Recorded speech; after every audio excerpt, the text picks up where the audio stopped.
homework up here, aren't you? I'm trying to get these papers in order so that I make sure I don't, I try to make sure I don't get into the weeds, because that's what I tend to do. That's one, I'll say one thing and then it'll tend to, yep, stay on target, leave that for Q&A. Oh, there you go. And there'll be a couple of those. Just leave mine up here. Okay, I'll get out of your way in just a second. Oh, no, take your time.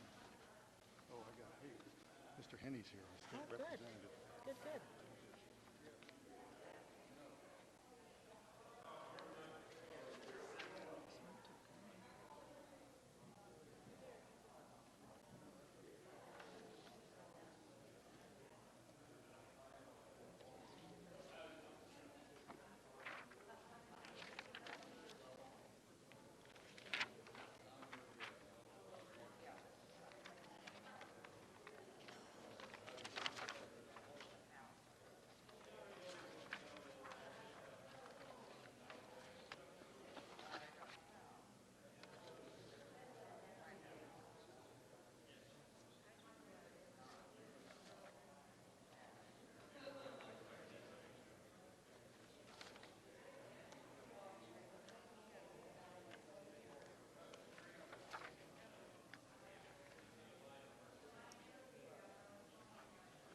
Okay. All right, sir. He's pushing to get started, but you're the one in charge, so you can take as much time as you want. No, I'm going to move out of your way because I want you to be able to do your business, and Well, I'm gonna stand right here. Guys, we're ready to get started. We've got a wonderful program tonight. It's something that a lot of you have been asking a lot of questions. I know I've been one of them on Common Core. Before we get started, one of the things we always do is we have our prayer and our pledge. And to do that tonight, Don Birdsall, the president of Dayton Tea Party, has volunteered to get us started.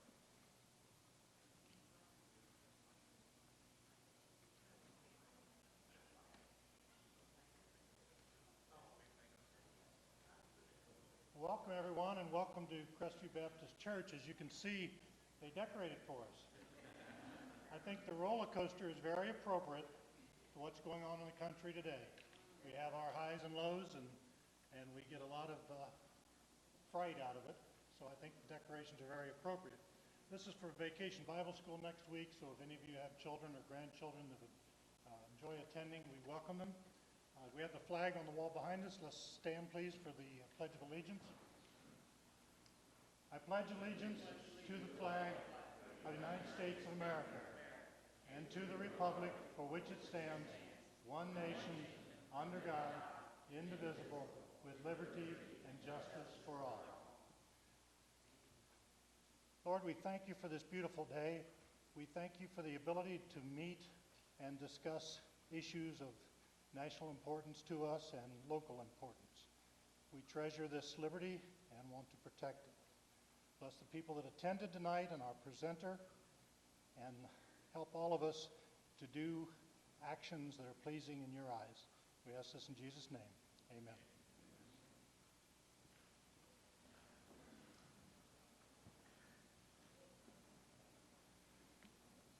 I'm going to do this without a microphone, so can everybody hear us in the back?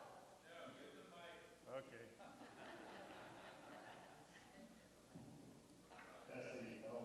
Can you hear me now?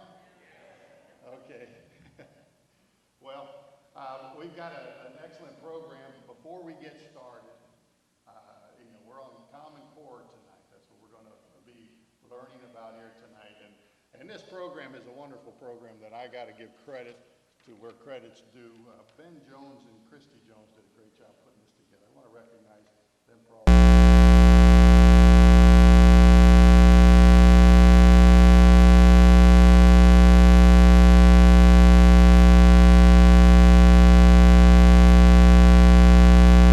Before we announce our speaker tonight, I'd like to recognize Bruce Hall. Bruce, can you recognize how Bruce is going on? He's doing a lot of work today. Bruce is working on he's with Greater Dayton, coordinator for the Workplace Freedom Amendment petition. I hope a lot of you signed it as you came in.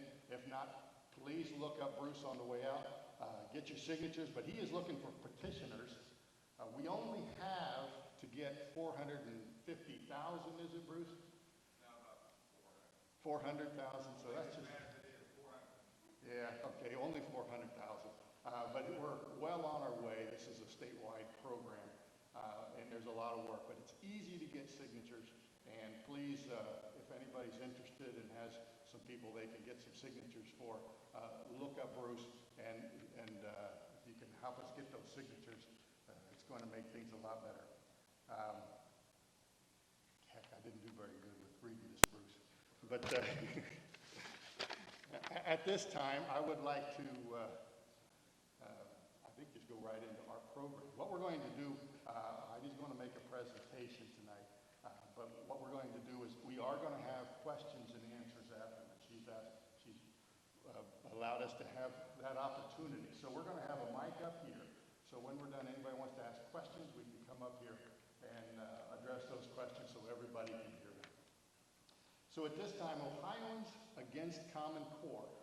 Okay, this is a single-issue education advocacy group, and it's through information and outreach. The goal is to reverse Ohio's adoption on National Common Core standards and the PARCC testing agreement in its entirety.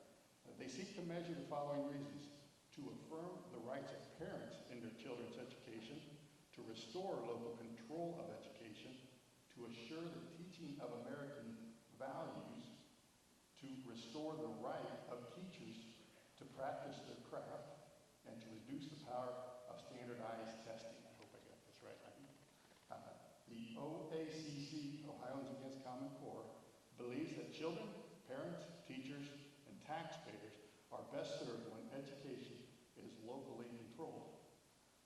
Believes that officials of all political persuasions have facilitated the destination of the local and parent-led education model by ceding control to special interest groups and central planners. Believes that restoring local control is the most productive and proactive path to improving academic achievement. Believes that only those who have been elected can be held accountable to the citizens of Ohio. The citizens of Ohio should be involved with the education and assessment of Ohio students. This is the bedrock of local control and representative governance. OACC are not lobbyists, nor are they organizers. They are public, private, and homeschool parents concerned about the future of their children's education.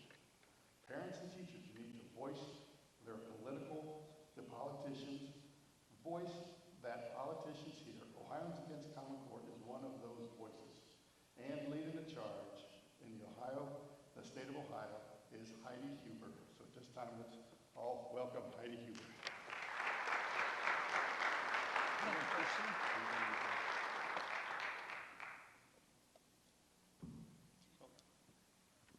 Good evening. Thank you for coming out tonight. Oh.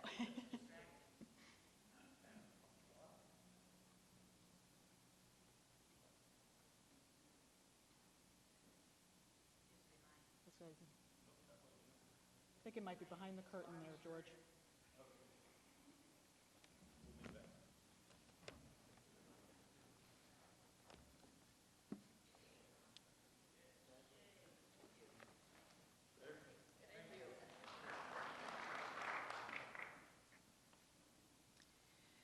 A little bit, I guess, background on who I am and why this is my niche. I am like you. I have been involved in the Liberty Movement for about the last 3 years down in Southwest Ohio. Shortly after getting involved in 2009, I knew right away that education was my passion, and I do believe that it is the entire essence of the Liberty Movement. As we have seen, and I believe what has manifested through moving away from what was American values and American principles, which is government closest to the people, serves the people the best. We have ended up with children who may be well academically educated. They have no value for their citizenship. They have no responsibility to their nation. And in my estimation, that is the reason we have many of the public policies in place, because the generations below us, they don't even know what they they don't have. I believe Obamacare is nothing but public policy that was allowed because of a failing education system. If they had been instructed correctly, knew that they were self-governed people, knew about individual rights, they wouldn't be so happy to give everything away to the state and be an autocon. I really believe this is the essence of the movement, and quite honestly, the only thing that will save our country is if we reclaim our children from state and federal education. I work at a private Christian academy. I am not an educator, I'm a financial manager. And back in January, I came across Common Core. I could not believe that in 3 years of being involved in school choice, involved in locally within my local district, sitting down with the treasurer, I am deeply involved in education, and this flew completely under my radar, which tells me, again, and confirms how covert this implementation has been. In January, when I did come across it, the current State Board of Education President, Debbie Terhart, is my State Board representative. I called her because, naively thinking, well, she's one of us. She came out of a Tea Party. We worked her campaign, thinking she was going to be my path to finding out what this was and put a stop to it. And when I asked a series of questions over a course of a week, and I didn't get one straight answer, I knew that this was, basically she had been co-opted, and that this was probably deeper and uglier than I thought, and it has turned out to be that and much more. In March is when I was able to launch the website and set up the kickoff forums that maybe some of you attended, possibly in April. We did 3 cities in 2 days, brought in Joy Pullman of the Heartland Institute, Emmett McGorty of APP, American Principles Project. We had Heather Crossan, who is the lead mom in Indiana in stopping their effort, and we had Jamie Gass from the Pioneer Institute. And we basically were able to speak to over 1,000 people. That's what started the momentum in the phone calls on Monday following the forums, and that's where we got that small but, at least significant change in the fact that we got the legislators' attention in the course of 48 hours. Ron Amstutz brought an amendment to the floor on the House vote of the budget, pulling out the reference to Park. There was a lot of miscommunication about that because of the fact that it is a budget bill, a funding bill. They assumed that meant the funding for Park was being pulled. But as we all know from the last 20 years, it doesn't matter which party's in power, in the majority of the Ohio State House, they do whatever they can to benefit themselves, so there's a lot of legislation that gets done in a funding bill. So that reference, like I said, the bigger significance of that was just to get the legislators' attention in 2 days. But there was no funding pooled for Common Core. There was no funding directly to Common Core in the budget, again, by design. So I'll start from that point forward, the mid-April, and what has happened since then, give you a background on what Common Core is, and I'll tell you as quickly as I get this updated, I will find another piece of information that dates this presentation, and that happened 24 hours ago when I came across a certain document, but I will leave that towards the end and try not to interject it and make this too much of a effort into the weeds. But I call this the Fed-led debt finance education takeover, because while these standards have been at play for a long time, 2009 was the perfect storm. And the feds came in and said, okay, how can we get this done? Basically, how can we take over and nationalize education? They did it through the stimulus dollars of 2009. So it's all been paid for by debt. It's all been paid for through Ohio taxpayers sending their monies onto the feds. But it started back in 1992. I don't know how many of you are familiar with the infamous letter to Hillary from Mark Tucker. Mark Tucker believed in education and remolding the entire American education model. And prior to 1992, there was no such thing as education standards. When you and I, many of us were in school, teachers knew what you needed to know, and it was truly local controlled education. At that time, and shortly thereafter, before all of these modifications came into play, the country led in innovation around the world. We had the most success in terms of across demographics, from poor children to rich children, all achieving success. Since the U.S. Department of Education's been in place, that innovation has gone downward on a linear spiral.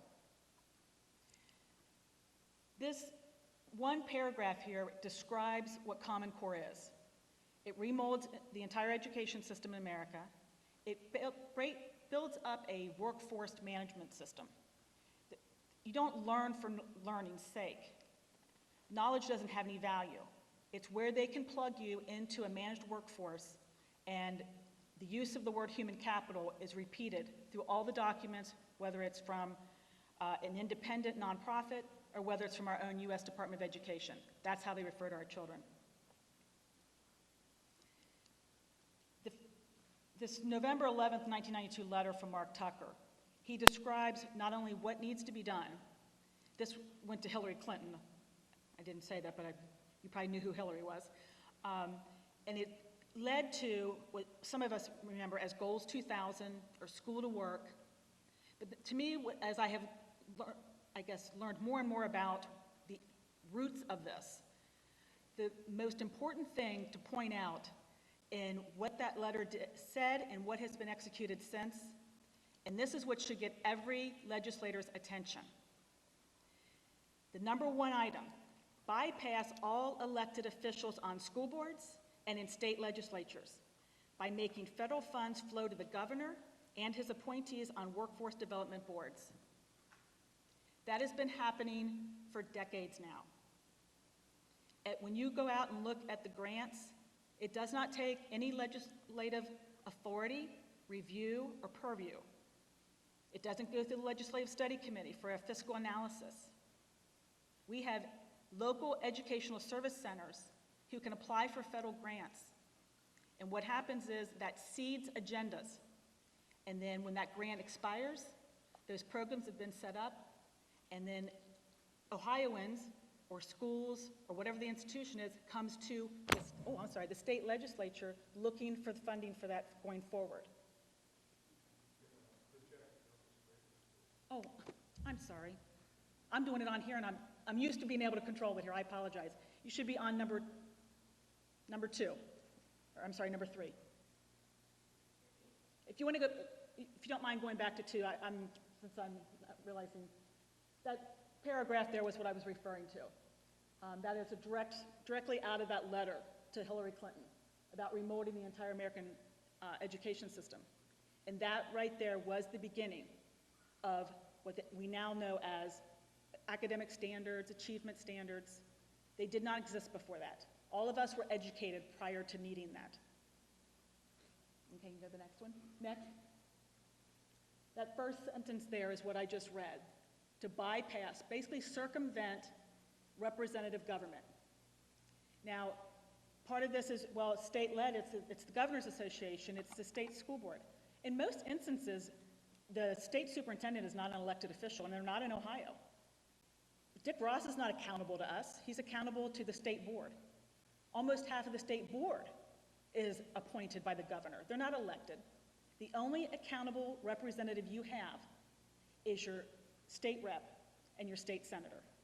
That's it. So when they circumvent our legislators, they circumvent us. We can't hold anyone accountable, nor do we have a voice. Next. When this 2009 stimulus was paired off for education, there was $8 billion. U.S. Congress did not put any strings on that, short of send this out to the states so they can stabilize their education in their schools and not have to lay off teachers. Secretary of Education Arne Duncan decided he was going to pull $4.35 billion of that 8 and turn it into a competition that we've all come to know as Race to the Top. Next. The Race to the Top grant, competitive grant, had I call it a 4-legged stool.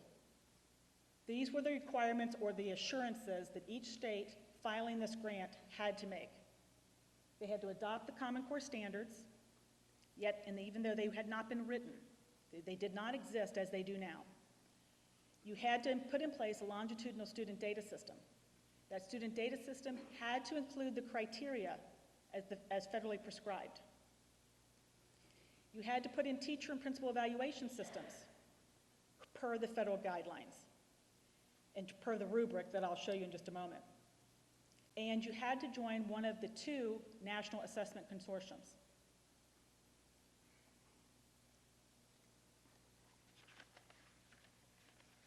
This is the rubric. It outlines exactly what they had to do in summary form, how many points you got for it, based on how well you did it. The section that gets the most points is teacher and principal evaluations.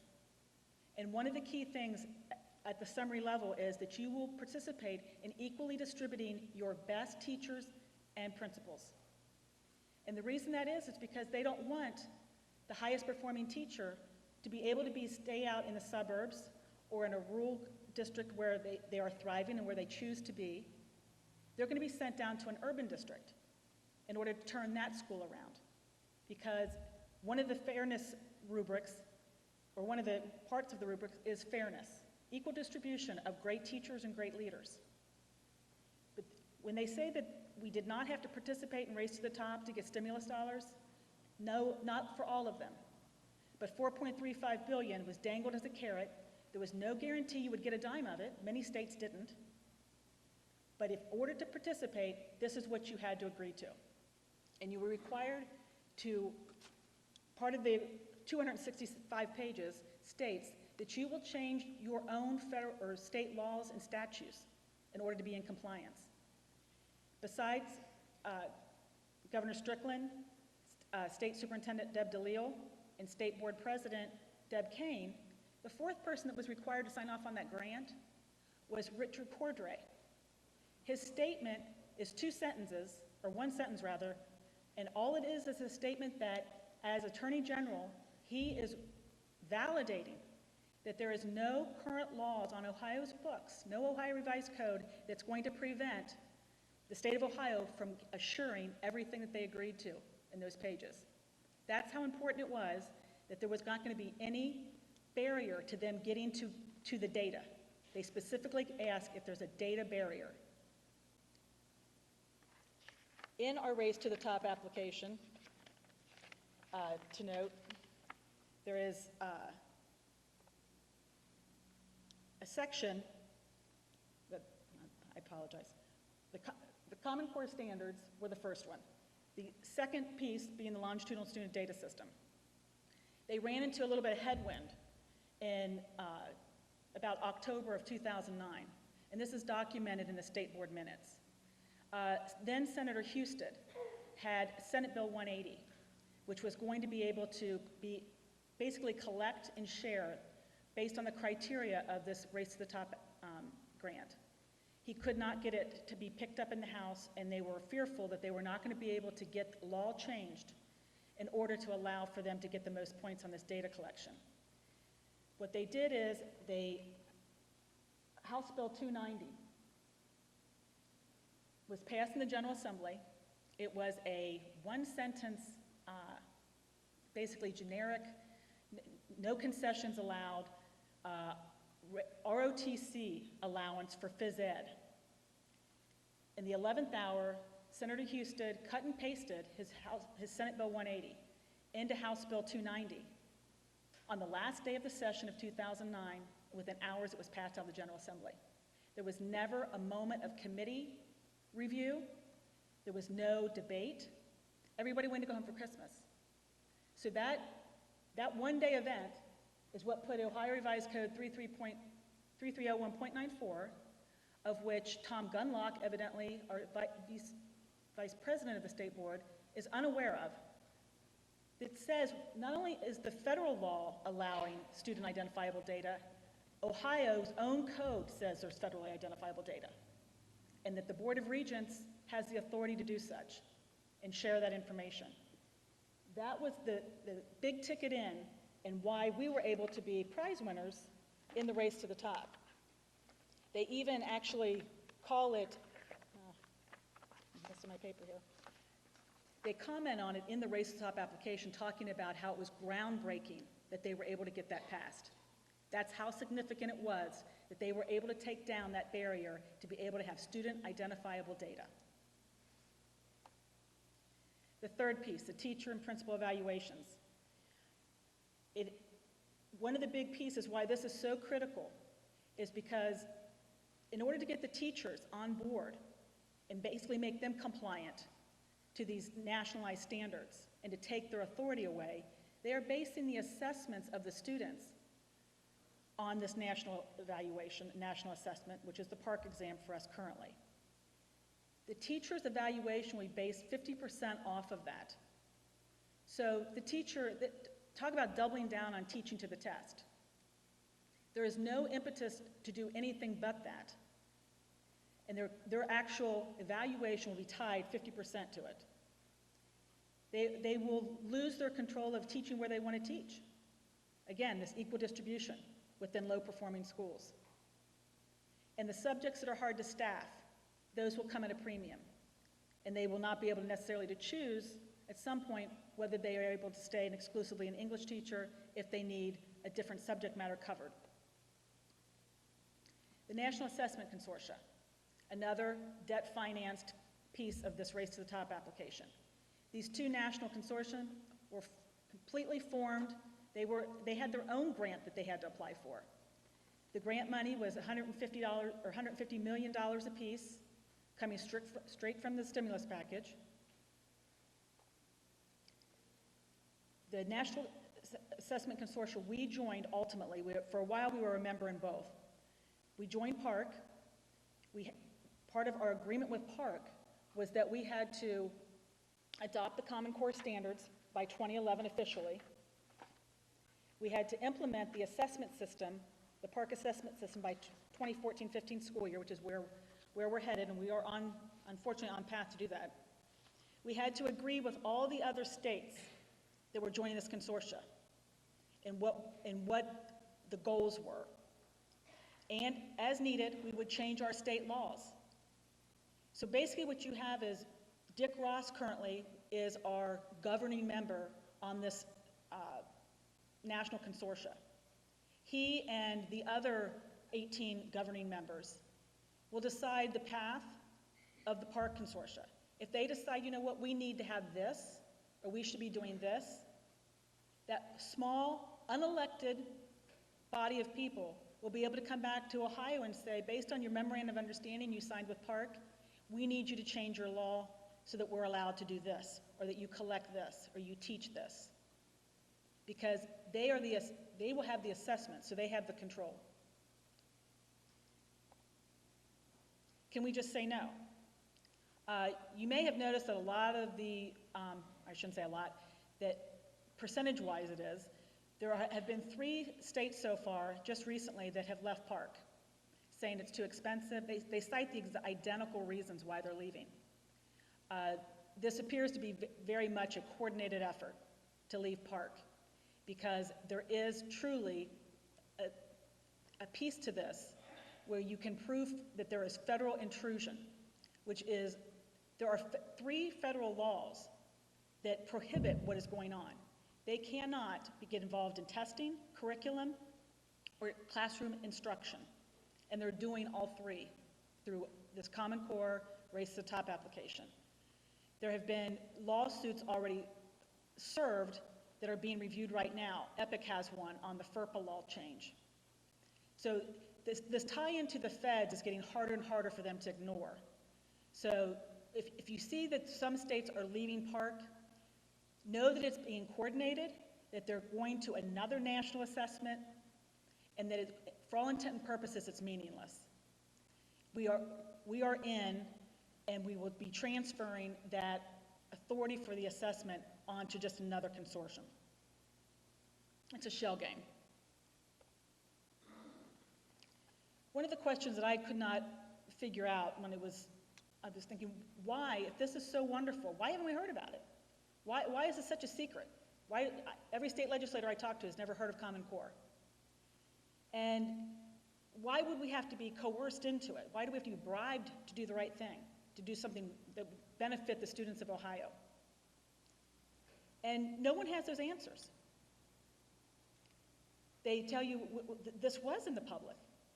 It's like, well, if it was in the public and it was state-led, how come our state representatives have never heard of it? Oh, I'm sorry.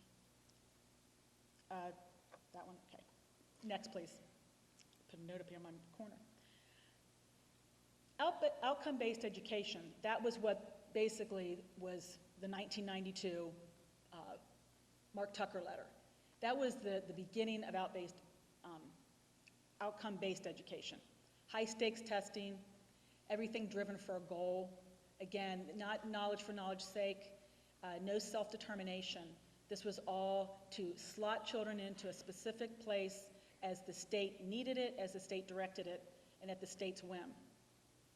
One of the things you hear, these are just standards. This has nothing to do with curriculum. We are a local control state. I got news for you.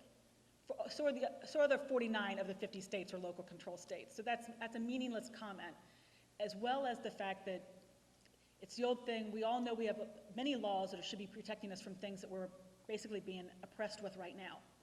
I akin that Ohio is a local control state to we are also a sovereign state. Because last I checked, I don't feel sovereign at all. There's all kinds of federal intrusion. There's all kinds of laws that are not being abided by. So regardless of what kind of protections we have constitutionally within our state, or even at the federal level, if the law is not being adhered to, it doesn't matter. I sat down with our current Attorney General, Mike DeWine, a couple of weeks ago with a small group of people. I asked him 3 times straightforward, what gives the governor, the state board president, and the state superintendent authority, statutory authority, to sign a federal grant obligating Ohio's taxpayers and students to an unproven system, a system that no one did even a cost analysis on? 3 times the question, didn't get an answer. Bill Gates is what I call an agenda-driven philanthropist. He, along with, there was other players, but he by far has the most money to spend, and he spends it liberally on his causes. So when he married up with Achieve and NGA and the CCSSO, that was his means of utilizing his wealth to direct public policy. But this idea that curriculum is not affected by standards, we know that. It's just inherent. It's a product of the system. But if you'll click on that black box there, Bill Gates himself will tell us that that is exactly what their intention is and what needs to happen.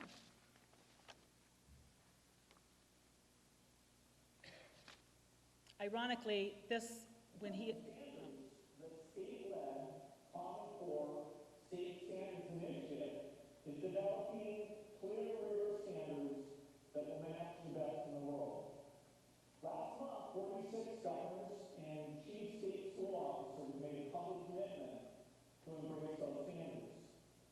This is encouraging, but identifying common standards is just the starting point.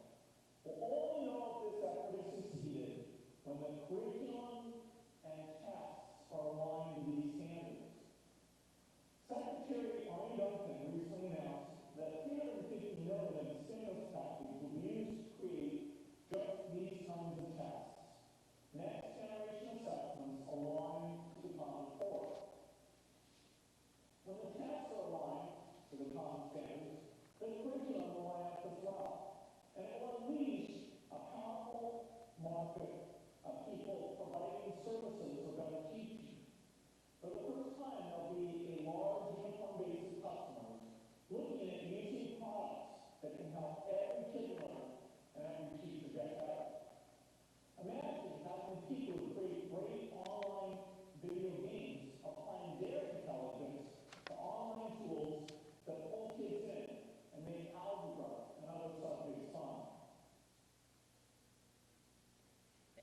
don't know if you noticed the acronym on that podium.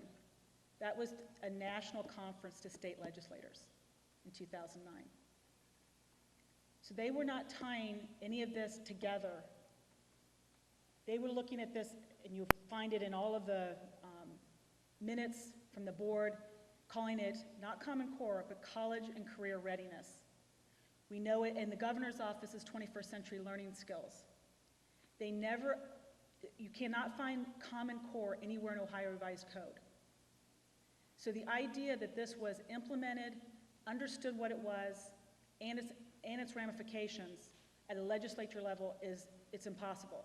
They were not given the information, they were not given enough dots to connect them. There are three things that you'll hear repeated, besides the word rigor, incessantly. One is that this was a state-led initiative. It wasn't state-led. There was nothing, to me, that's counterintuitive. For me, state-led and not have a state legislator that knows what you're talking about seems a little impossible. So, but it's clarified exclusively in this public license from the Common Core website. There's a public license and a public disclaimer. The public license reads that the NGA Center, the CCSSO, shall be acknowledged as the sole owners and developers of the Common Core state standards, and no claims to the contrary shall be made. So then you wonder, well, wait a second. If this is state-led, and we have our state school board telling us that, how are they making the claims that this is theirs? Well, next slide. One of the line items under the attribution is the only way that you can claim this as your state standard is to adopt them 100%. Now again, another doesn't sound like reconcilable sentences there. So if you adopt them 100%, then you can claim them as your own. And the reason that's important is because one of the things you're going to be hearing, which is going to, in all the states, I mean, you literally can move from state to state, and if you take out Ohio and you put in Indiana, it's the exact same thing. Go down to Kentucky, it's the exact same thing. They call it Ohio Core in our Ohio Revised Code. That's what we went to in June of 2010 when they adopted these new academic standards. We went to Ohio Core. They were able to name Common Core state standards Ohio Core because they adopted them 100%. This right here talks about per the license to be copied. The language they use is in whole, not 100%. But it is identical. If you chart it and you lay it over, every state is identical. Every state has a slightly different name. No one calls them Common Core. Next slide. Oh, I'm sorry, you were ahead of me. Backwards.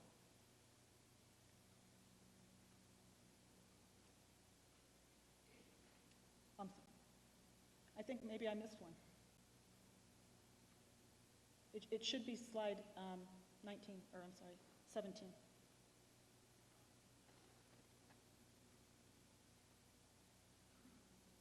Go down 2 from there, please.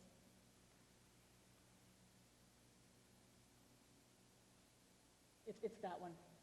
I apologize. This one is missing from yours.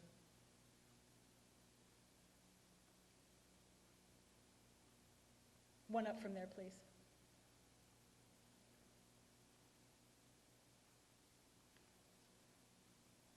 Local control. I went over this a little bit before. One of the reasons that we no longer have local control comes back again to outcome-based education and standards. We have a rubric that is on the Ohio Department of Education. Come on, Tara.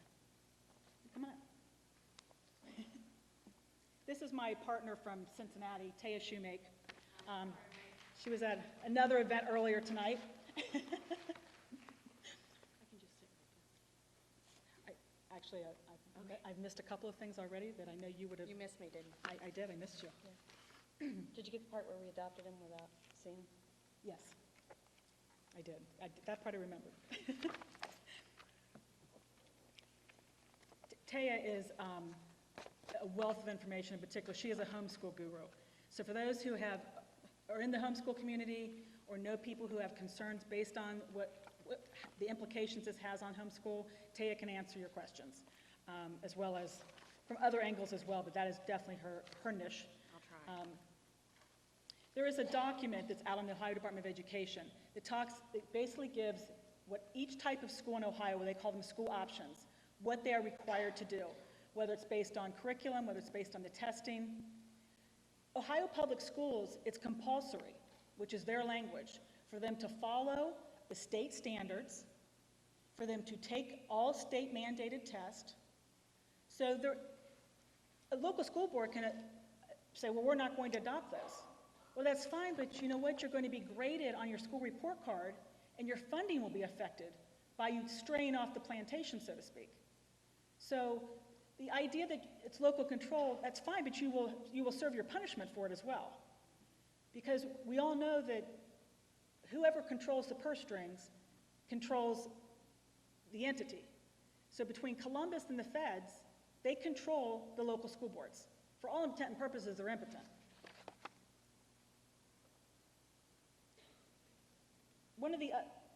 If you hit this 3 times, it'll advance to the last column there. One more, there you go.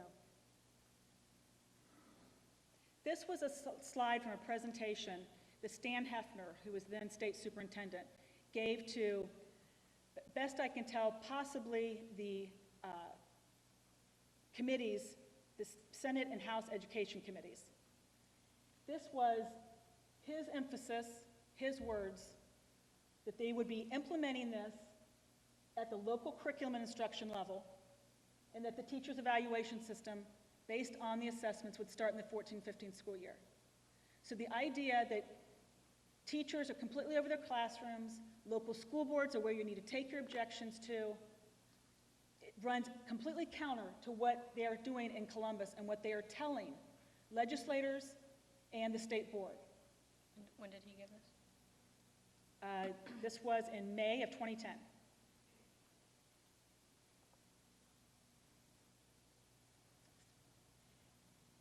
Back to House Bill 290. This was how Tom Gunlock, back on the May 14th House Education Committee hearing, repeated, I think I counted at least 5 times, that he said, Ohio student data is protected. There is no ability, based on Ohio law, to allow student identifiable data to be released within the state or to higher ed or to the feds. Well, here's the problem. He did read from Ohio Revised Code, but he left out 3301.94, which was the change that happened from House Bill 290. In addition to that, the Family Educational Rights and Privacy Act, which we all hear as the acronym FERPA, back in May of 11, Arnie Duncan realizing that one of the problems was going to be that the Park Consortia would not be able to pass along that student data to the feds, and they'd be able to use it based on current FERPA law. He opened up a 3-week window for public comment. He unilaterally, without circumventing the U.S. Congress, changed FERPA law that allows for student identifiable data to be shared with all government departments, all public and private, for-profit and nonprofit entities, as long as they could justify an educational purpose. In our Park Memorandum of Agreement that we signed, the agreement requires us to share any and all data that we collect. And as I went over before, in the Race to the Top grant, we agreed to collect any criteria that the federal government says that they need in order to stay in compliance with our grant. Next. Back up. You're ahead of me. Yeah, you need to go back it up 4. There you go.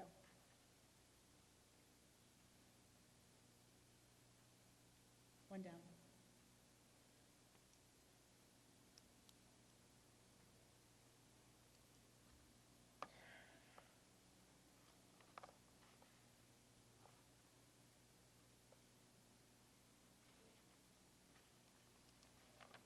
Yeah, the one beyond this.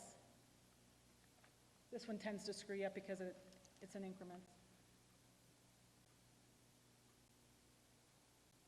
You can just stop there, that's good.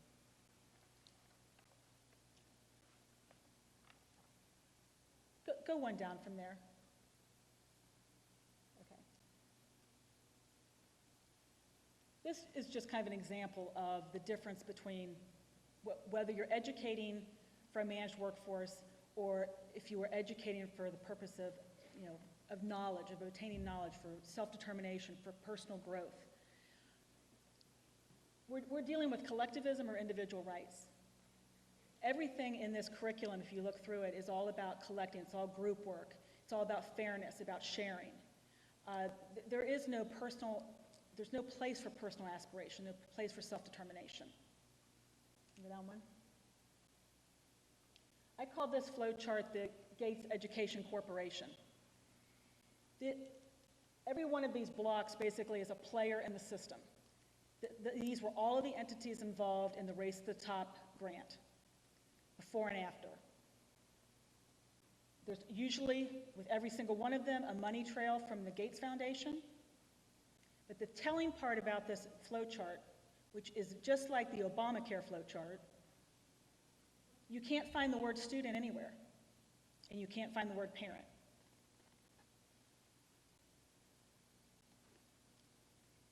This was a report that was done from a summit that Bill Gates conducted out in Oregon in June of 2009. Now, if you put that together with the idea that the stimulus came out in March of 2009, we adopted, or I should say, we passed our House budget, HB1, which was the Strickland's last budget, which is where these requirements to change our state standards were legislated in, as well as the fact that they knew this Race to the Top application was coming. All of this was happening simultaneously. Bill Gates has his education summit out in Oregon. You'll notice that within that document, they talk about human capital, who the stakeholders are. They talk about the fact that there was already been 3 federal grants that didn't get the job done. They've got to get this data, and how wonderful that this Race to the Top application will get it done. Can I say something? Sure. When Heidi says legislated into the budget in HB1, it wasn't, Common Core was not legislated in.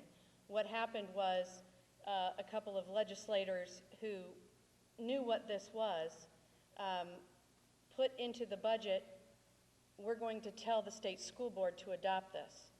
Because under the Ohio Constitution, it establishes a state board of education, but the legislature gives that state board its power and dictates the parameter in which it must operate. So we didn't really legislate it in. The legislature was bypassed, and we have I don't know if you have that document here to show them, we can do that later, but so it wasn't legislated in. Our legislature was, and by extension, we were bypassed. And I apologize to back up a bit, because I'm thinking that I may have a different one up on my screen than they're working from. Back in January of 2009, there was a report done that was financed by the Ohio Grantmakers Forum, which was underwritten by Bill Gates. It included the Ohio Business Roundtable was a big player in this. They gave a recommendation report to Governor Strickland January of 2009. It was a 23-page document outlining what standards Ohio should adopt. Those standards, without the title Common Core, are a perfect match.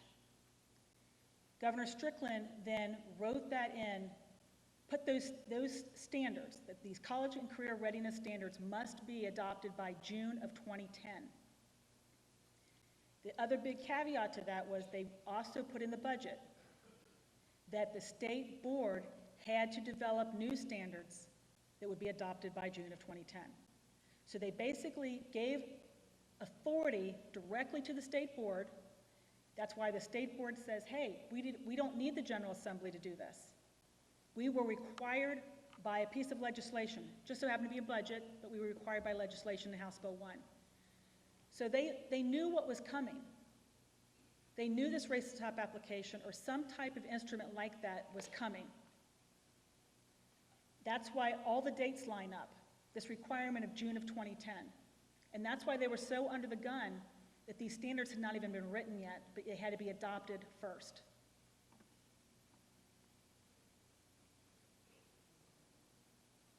You go back up one again. Nope. Back to the human capital one. There you go. I don't know if you can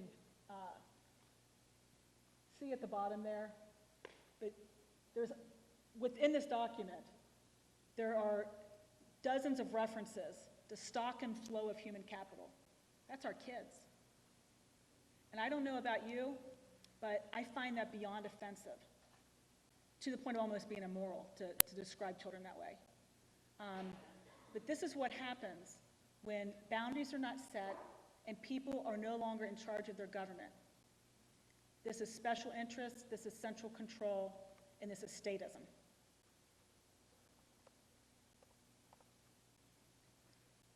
This is an example of the repetition and the talking points. This was a letter that an Exxon executive sent to Governor Corbett in Pennsylvania when he, under duress by his teachers' unions, put a hold on Common Core. They were incensed over this evaluation system, felt they had not been given time to prepare themselves nor their students, and they didn't want to be subjected to it. Corbett put it on hold. Exxon threw their hands up and said, oh, no, wait a minute.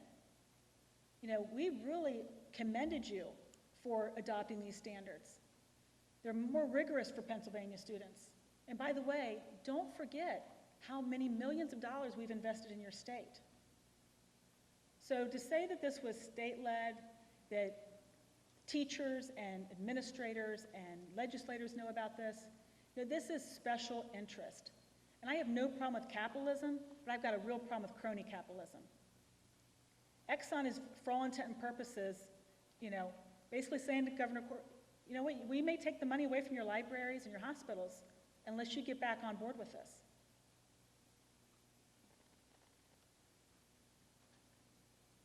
This is a report from the U.S. Department of Education. Was this February of 11? I forget. Oh, there it is. February of 12, I'm sorry. February 13. This is the report that probably some of you have heard about, because this is where you get into the biometric measuring. But the things, let me get to where I can read it. Three of the things that struck me immediately when I was just generally going through this. This is all about basically designing the perfect student, measuring them, and modulating them for the purposes of what the state has determined is their educational value. They have named this the U.S. Department of Education's Promoting Grit, Tenacity, and Perseverance. One of the quotes, some of the most promising new directions are educational data mining and effective computing. Because if you'll notice too, everything has to be done electronically. There's a number of reasons for that. They tell you it's for efficiency, it's for immediate feedback, so they can correct. It also means that it can be changed intermittently. It can be changed from what you've seen at on your child's computer at night. It can be changed by the next day. It's no longer in hard form. It's no longer, you can't catalog that. You don't know what your child is going to be exposed to. And it's done like that on purpose. It's to, I believe it dehumanizes people, all this technology. That's why students are no longer able to write and communicate. The second, of course, privacy is always a concern, especially when leveraging data available in the cloud that users may or may not be aware is being mined. This is the U.S. Department of Education. Already concerned that, you know, we might throw a fit that we don't know what information is being data mined on our children or our families. Persistence is now a part of the Common Core state standards for mathematics. The popular media also reports on interest in these factors. So we've got popular media as well as the U.S. Department of Education coming in and basically making perseverance. And that's what ties into this, what everybody is referring to as fuzzy math. It isn't math that is logical and linear. That's what causes the children to get frustrated.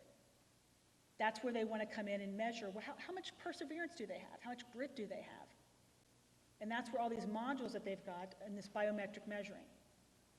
Now, one of the things that came up in a debate that Debbie Terhar was at, our state school board president, she says, we don't even have the equipment to do that. Well, I've got news for you.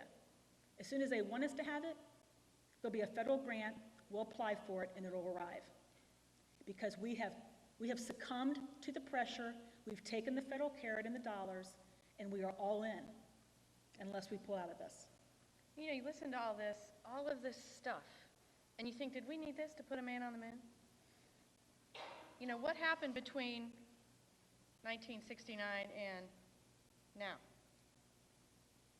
That we've had flat to declining graduation rates. We spend over $18,000 per student per year, and yet we put a man on the moon and returned him safely. And what happened in between then was the U.S. Department of Education in 1977. And yet government, it's destroyed education. And this, in my opinion, cements that body into our local classrooms. Directly. Because one of the things that many people are unaware of, there is a state level race to the top competition. There is also district level competitions. And one of the things we're hearing back, one is from Representative Brenner. Well, what are you going to do if the districts have to give that money back? Well, didn't you just tell me that we don't have the feds in our classrooms? I mean, that's federal agents, quote, in the classroom, because you are dictating to our local teachers within their classroom what they're going to do. Those district-level competitions allowed your local school board and your local superintendent to deal directly with Arnie Duncan and the U.S. Department of Education. This letter here is an example of, to me, the fact that this is supposed to be voluntary. And, you know, the feds are just here to help.